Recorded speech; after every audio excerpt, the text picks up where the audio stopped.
سلام به همگی دوستان، سلام به تمام عزیزان.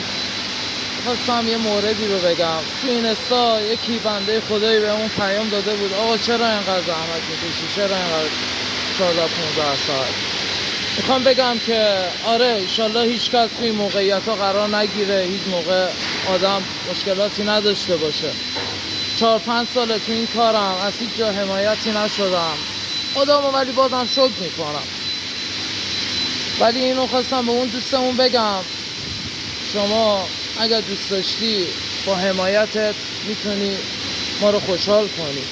چرا؟ چون 4 ساله نه پیجی هیچ چیزی نداشتم، تا الان شروع کردم. ممنون میشم اگر حمایتم کنی، خوشحالم کنی، روحیه بهم بدی. فعالیت من تو زمینه ظرفگیر ماشین، تلویزیون، الان اینی که مشاهده میکنین تلویزیون 75 هست. کار من این هست. و الان هم شب ساعت 11 شب هست. خوشحال میشم منو حمایت کنی، بهم روحیه بدی تا برات از کارم و فعالیتم برات بذارم.